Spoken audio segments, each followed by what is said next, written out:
Hello everyone, welcome back to the Quad method. In this video, I'm going to do something a little different. I'm going to be transcribing a lick, which is something I don't ever do. I've only really transcribed like RCC licks or licks I was already familiar with. So in this video, I'm going to try to transcribe something I'm less familiar with. Today, I'm going to be transcribing a quad moment from SCV 2016. Now your first question is probably why SCV and why 2016? Well, for one, I really like the 2016 show, Force of Nature. I thought it was a really cool show. A lot of musical diversity. Overall, just really enjoyable to watch and listen to.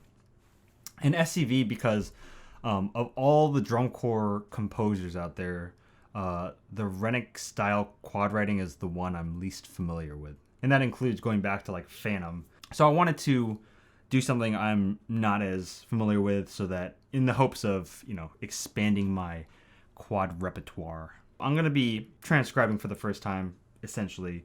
So I'm going to be making some mistakes along the way. I'm going to try and not slow the video down. I know that's the easiest way to transcribe, and I'm sure that's how most transcribers do it. I'm hoping that after playing quads for 10, 11 years, I can examine and transcribe quad music without having to slow things down. And that's just more of a challenge for me. So, yeah, we'll see. So let's go ahead and get into this here. If you guys have any advice or comments regarding the way I transcribe, please leave them down below because I've never really done this before.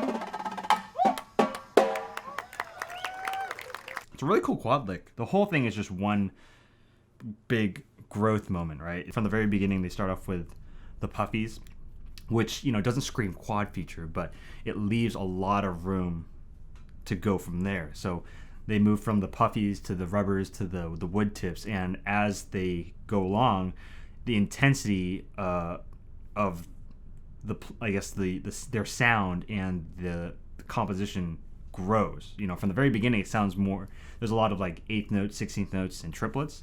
Then as they go from there, they start adding in different tuplets, and you get to the end, you have there's just this anticipation for that satisfying release, and they have all the fancy scrapes in there and whatnot, and they play it really well, so it pays off. All right, so let's see if we can tear this thing apart here.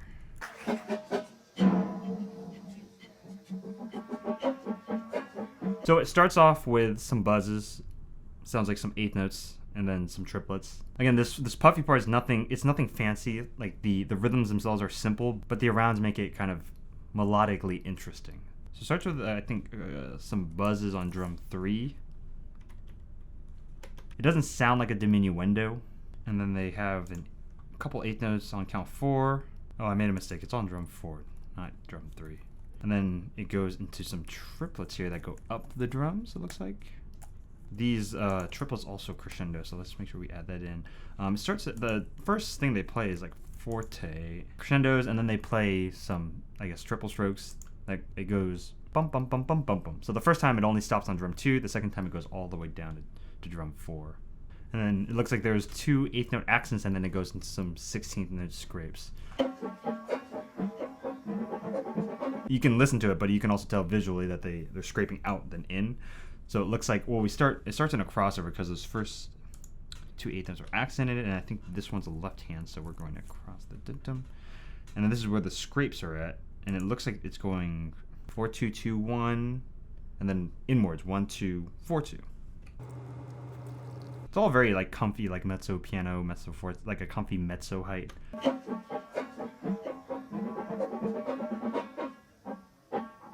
Then after this, it looks like there's a accented 16th note singles thing, dicka dicka, and then there's 8th notes here right after, right? And then we have an upbeat double stop, sounds like. Now the real question is it a right hand crossover or a left hand crossover? It's a left hand crossover. That's how you know they're world class right there. Left hand crossovers are underrated also. you should be able to do both equally well. If you limit yourself to just right hand crossovers, then you're doomed to be very one-sided on the drums. All right, let's keep moving along here.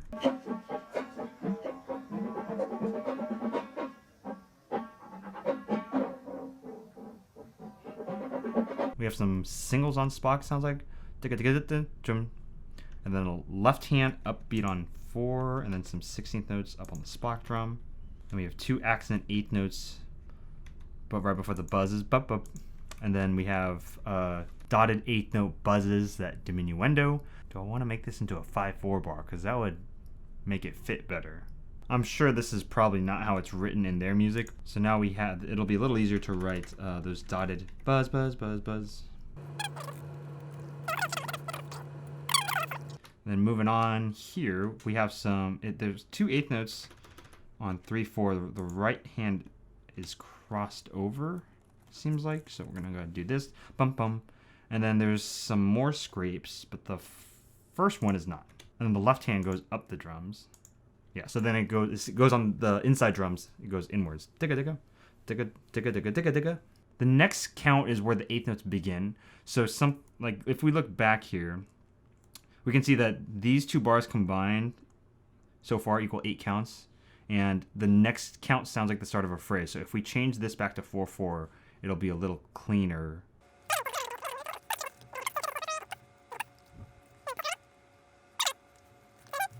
Cool, now we're ready to start the stick transition, I guess, and we didn't have to change the time signature, so that's a huge plus, thank goodness.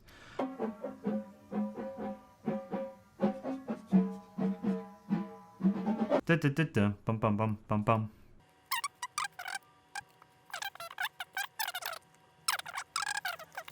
And we'll make it look prettier later.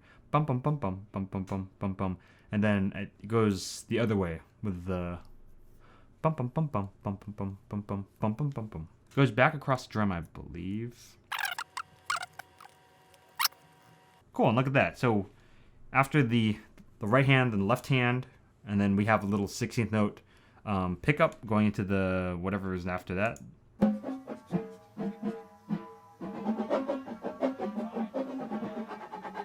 Are those triplets? What are those?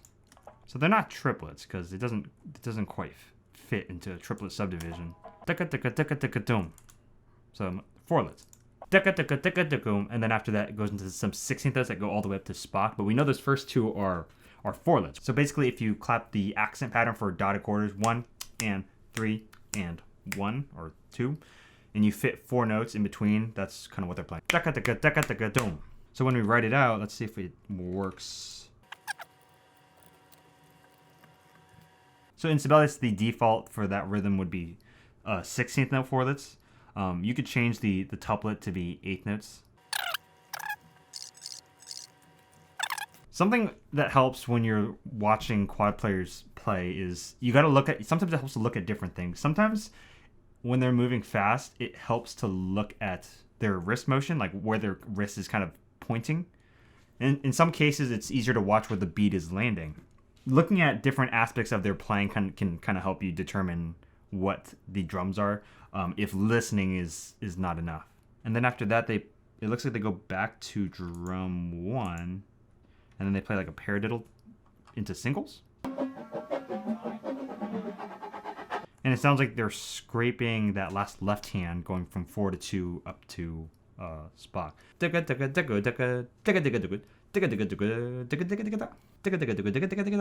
Singing is actually a very useful tool. If you don't sing your drum parts, you should definitely do more of it. Yeah, so then we go all the way to the downbeat with the Spocks, and it sounds like those singles crescendo, so we'll write a little crescendo. It sounds like they're still playing 16th notes, so...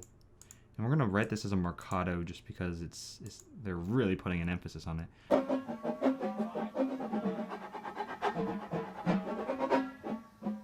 I think they're accenting the left hand. So the paradiddle diddle single.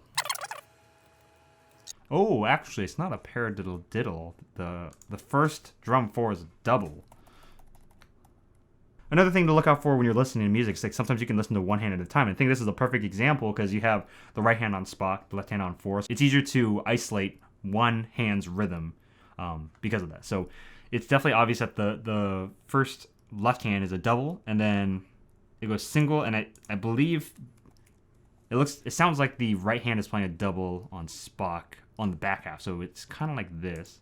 Yeah, so the last thing you hear before they go to 2, they play singles on 2 and 1 is that 4. So obviously that last note's got to be that left hand on 4, and then that's when they start playing the singles going from 2 2 1 1.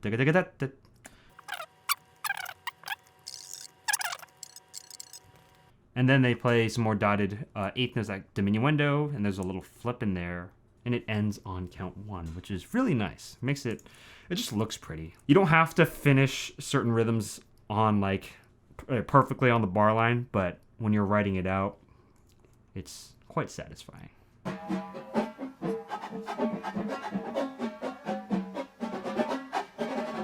Bum bum bum bum bum bum. So the right hand is all accent. Bum bum bum bum. It works its way up. Bum bum.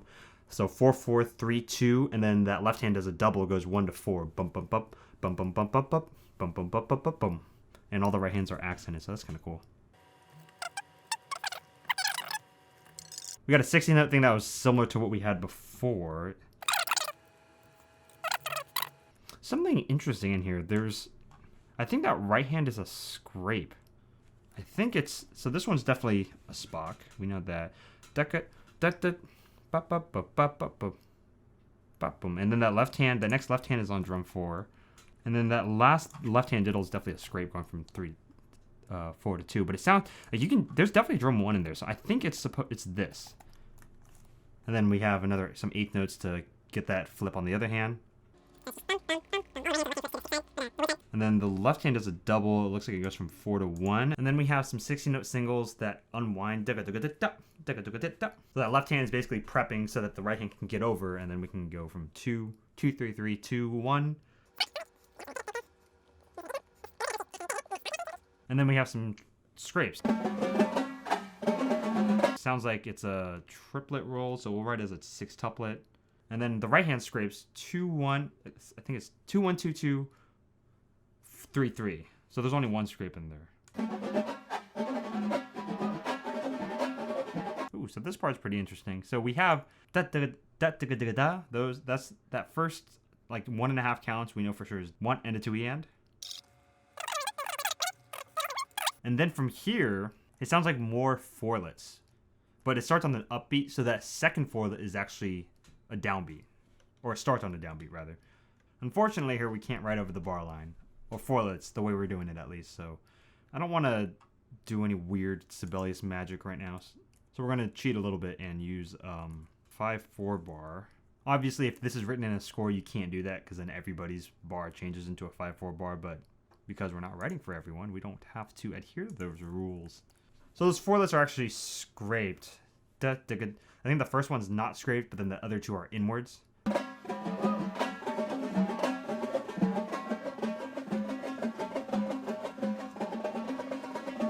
1 2 2 1 2 4 2 1.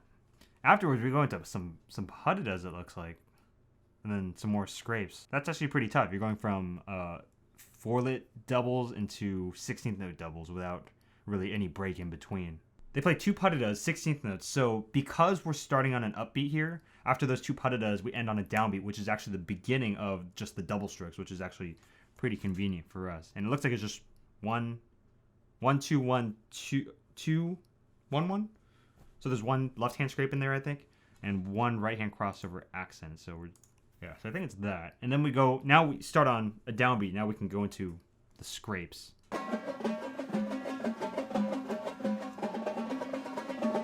Those are the type of quad rounds that I'm not as familiar with, like those scrape patterns when you're repetitively going inwards as a crossover. Like they make it look really comfortable, but I know for a fact if I were to do that right now, it would not look anywhere near as smooth as that. Maybe if I learn this lick, I can spend some time on it, and they come out of the scrapes right into a triplet roll. So, dang, some touch control right there. All right, so I just kind of fast forwarded it. It took me a while to actually break down the notes for the scrapes, but this is what I think it is. And then they have just a simple triplet roll here. Nothing fancy. They don't scrape it or anything. Thank goodness. But it is. They do a superb job going from those double stroke 16th notes right into that triplet roll without having to search for the sound.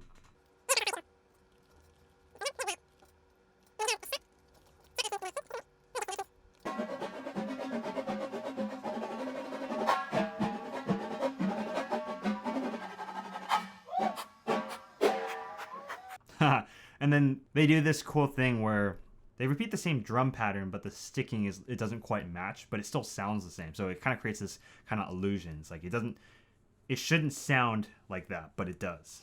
And I like that sort of thing. I think it's a very creative way of doing it. You know what's interesting too is that even though like they're clearly playing accents, their sound is pretty uniform across all these 16th notes. Although there is some questionable spaces in there, but they all do it the same, so I guess it doesn't really matter. You can see how the drum pattern is the same per downbeat. So every downbeat you can hear a drum 4, but if you look at the sticking isn't repetitive. The sticking kind of changes throughout. So it kind of creates that illusion, which is pretty cool. I like it.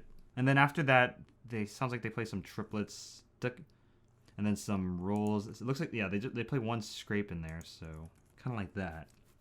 And then they finish it off with ga, gong, gong, gong. So actually, we might be able to finish on count 1. Ga. Yeah, look at that. It's clean right there. And it crescendos towards the very end. Cool. All right. I think that's it, at least for the rhythms. I left out the sticking, and I think I missed some of the dynamic shaping in there. Yeah, so I'm going to fill this in real quick, and then I'll put it up here. Okay. Well, that took a lot longer than I thought it would. I mean, it wasn't an easy solo to transcribe, so. But that was interesting. That was a fun experiment. But I'm pretty confident with the rhythms and the drums. I'm not super confident with the dynamic and the shaping, but hopefully I can get a copy of what was actually written, if it was written at all, and compare it. If any of you guys find an error in here too, like, please feel free to throw it in the comments, because I could have easily missed something. But yeah, cool. So I'm gonna go ahead and play the video and throw the transcription in there, and hopefully everything looks like it lines up correctly. So yeah, thanks for watching and hope you enjoy.